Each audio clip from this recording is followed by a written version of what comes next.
Celkem 5 přesilovkových gólů v tomhle zápase, kterému nechybělo vůbec nic. Byla tam tvrdost, byla tam kreativita, byla tam střelba. Jediné možná, co jsme tady konstatovali, Martine, přece jenom ta tíha 7. zápasu možná dopadla na oba mladé golmany.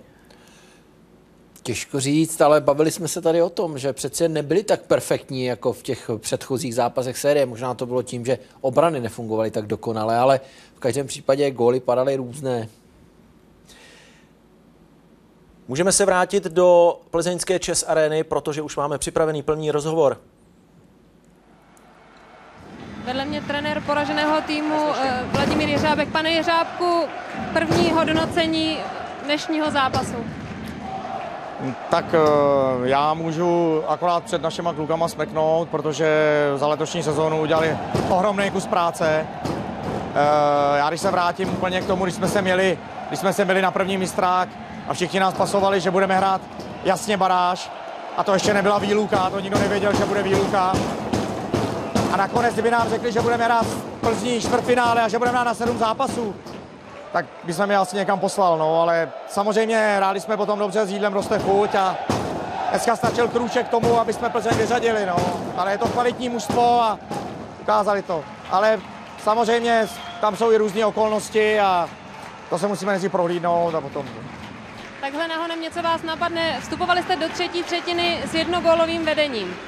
No jasný, samozřejmě největší chyba zápasu, gól na 1-1 na začátku třetí třetiny jednoznačně. Kdyby jsme hráli 7-8 minut, kdyby jsme vedli, tak Plzeň by znervóznila a to byla asi největší chyba. Pak ještě si myslím, že jsme měli samostatný nájezd za stavu 3-3, myslím, že to bylo. Ten, kdybyste proměnili, tak to bylo. To jsou takový ty malinký body, co to playoff celý skládají dohromady. To jsou u nás gól 5-3, když jsme dostali na 2-2. To jsou různý, celý série bylo hodně, no, to takový je, no.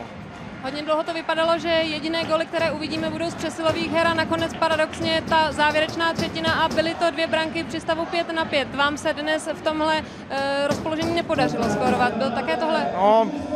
No ale nepodařilo, ale měli jsme šance taky. Měli jsme samostatný nájezd v situaci 5-5, že jo, a tak dále, no. Tak zkrátka Plzeň byla o ten krůček šťastnější a jako pokračuje dál a my končíme, no. Myslíte, že nějakou roli mohlo hrát i to, že Plzeň má zkušenosti s tímhle vyhecovaným a opravdu speciální? Já si myslím, že když prohrávali po 2 třetinách 3-2, že žádné zkušenosti. My jsme udělali ohromnou chybu v naší třetině a dostali jsme gól na 3-3 a tím jsme Plzeň postavili na nohy. Jako, že jo, pak to zkrátka jsou takové věci, pak další gól se to tečne a tak dále. Po nesmyslném vyjádření rozhodčího, že bude u nás ve třetině, že jo, vyloženě chybný. To jsou ty maličkosti, co to rozhodujou, no a to. Zkrátka já jim přeju hodně štěstí do dalších kol a hlavně, aby to nebylo jako loni se Zlínem, když jim pomohli, aby postoupili do semifinále a pak vypadli. Vaše emoce jsou zřetelné přes to hodnocení celé sezony teď, z vašeho pohledu. Pro nás úplně jednoznačně smekám před klukama, udělali ohromný kus práce po loňské sezóně, kdy jsme se plácali až do konce vzadu a tohle jednoznačně musím před nima smeknout, protože byli výborní, odbojovali to a hlavně hráli, přinutili se hrát to, co jsme s Petrem chtěli a potom, když zjistili, že je to dobrý a že z toho jsou ty vítězství, tak jsme v tom pokračovali dál. Jednoznačně poklona našim hráčům. Díky. Naschle. Tomáši, vy jste do dneška čekal na přesnou trefu, dneska to tam padlo hned 2krát, byť jednou stečí. Jak si to vysvětlujete? Tak ja už som dúfal, tých prvých 6 zápasov som mal docela dosť striel a nechcelo to tam padnúť a sme nevedeli dať ani z dorážky góly. Chvála Pánu Bohu, že to dneska padlo a som nesmierne šťastný. Jde hledat ty příčiny, že Plzeň zvládla ten 7. zápas? Tak v prvom rade klobúk dole pred chlapcami z Litvinov a výborné mužstvo. Bola to veľmi náročná séria a mali sme aj viac šťastia a to rozhodlo. Vnímal jste tu atmosféru toho 7. zápasu, že dnes už se opravdu musí rozhodnout? Tak kutiku duše už som veril, lebo posledné zápasy doma sa nám nedarilo zvíťaziť. Takže som veril, že ten 7. zápas, že sa to už zlomí a vyhrajeme túto sériu. když se ohlédneme za celou tou sérií, tak kolik stála sil? Tak ja som bol pripravený na to, že bude aj 7 zápasov, aj všetci chlapci, takže tento pocit teraz, proste z nás to opadlo a tešíme sa na semifinále. Díky a gratuluji. Ďakujem. Vladimír Jeřábek říkal už několikrát a řekl bych klidně 100krát, 1000krát omílanou pravdu, že zápasy v playoff rozhodují maličkosti, protože Litvínov mohl ten zápas odehrát úplně jinak, kdyby, na které se nehraje, proměnil ty obrovské šance, po nichž zazvonily pouze tyče plzeňské branky. Včera jsme mluvili v Vítkovicích o tom, že rozhodlo tolik let. Já si myslím, že to klidně můžeme říct dneska zas, protože Litvínov měl obrovské šance, trefil tyč. Pojďme se podívat na situaci ze třetí třetiny. 3-3, zápas zdaleka není rozhodnutý, Lukeš dostává nabito, parádní střela na bránu, on dneska odehrál výborný zápas. Ten puk se tak podivně odrazil, podívejte se. Mazanec ho hledá po své levé ruce, přitom puk má na hokejce Viktor Hybl. Puk se nakonec dostává ještě dál, zase zpátky k Lukešovi, který pálí znova. Taková nemastná, neslaná rána, tentokrát už Racou zasahuje a pojďme se přepnout na jiný pohled. Tady je ten zákrok Mazance, o kterém jsem mluvil. Puk se odráží od Martinka do Frola, od jeho levého ramene a teďka se podívejte, jak těsně vnitřní část tyčky před branku. Přijíždějí tam dva litvínovští hráči, oba chtějí dorážet. Nakonec to je Martinek, který se dostane holý jako první k té dorážce a zase nahrne ten puk jenom do brankové konstrukce. Ležící hráč Plzně v brance. Velká obětavost, velké štěstí Plzně. Pak měl Litvínov ještě jednu příležitost a znovu ho zastavilo plzeňské železo.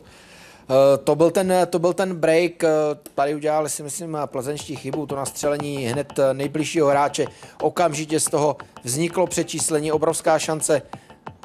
A tady to vidíte, Martinek jde sám na bránu, tady ho výborně vychytal Mazanec, ten blafák se mu nepovedl, Kotouč mu sjede do rohu, tady to hezky vidět. On okamžitě posílá puk před bránu, podívejte se, Mazanec odzemkem, nechce si vrazit ten puk sám do brány a pak přijde tahle ta dorážka, která zase míří do pravé plzeňské tyčky.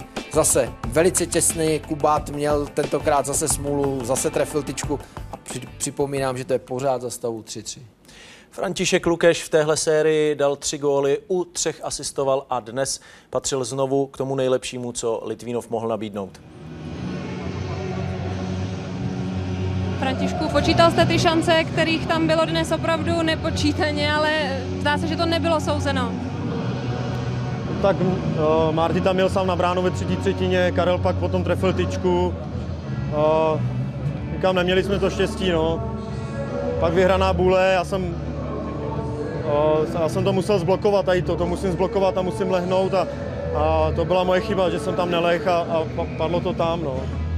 Nepodařilo se vám dnes skórovat při hře 5-5. Čím tohle mohl být ten rozhodující faktor? Jo, tak Plzeň hrála výborně a my jsme dneska nás docela dařili přesilovky a škoda, že jsme 5-5 nedali góla nějakýho, no, ale říkám, bylo to úplně vyrovnaná série a Plzeň dneska byla šťastnější.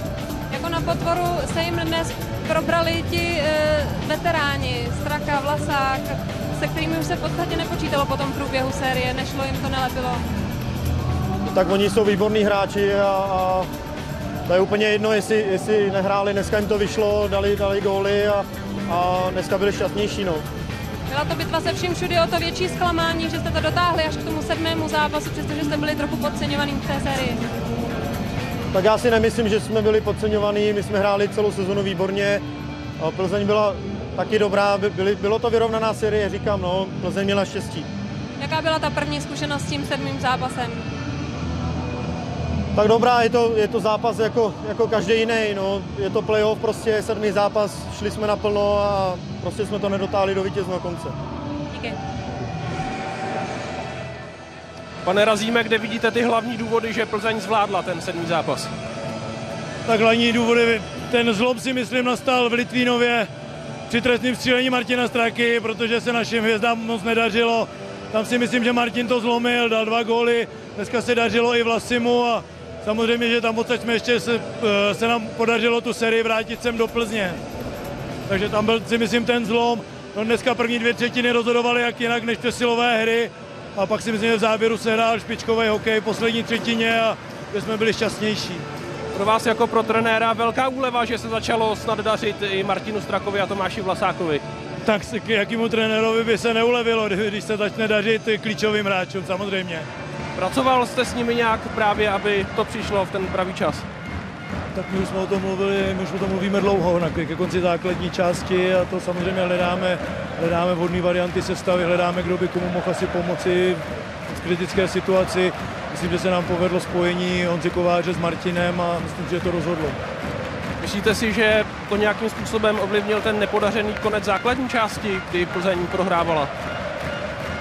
Tak já nemyslím, já jsme měli na konci, myslím, že tam bylo trošku podcenění možná, nebo trošku uspokojení, bych řekl spíše z těch dosažených výsledků ve 3 čtvrtinách, pak se nám do toho namotala zranění, ale jsme rádi samozřejmě, že jsme ten vstup do čtvrtfinále zvládli a že jsme postoupili. Je ta radost o to větší právě, že tam byla spousta komplikací, viz ten konec základní části? Tak já myslím, že radost je z každého vítězství a o to sladší, když se vyhraje celá série. Díky a gratuluji. Děkuji. I Pavel Horváth mohl vehementně slavit výhru plzeňské Škodovky nad Litvínovem 4-3 a tím pádem i postup Plzně do semifinále. Plzeň si zahraje stejně jako v loni mezi 4 nejlepšími týmy extraligy a bude usilovat o finálovou účast. Litvínovu nepomohly ani 3 přesilovkové góly vstřelené v tomto zápase. Plzeň tak ukazuje, že v 7 zápasech v extralize nemá konkurenci. Vyhrála už 4. duel s pořadovým číslem 7.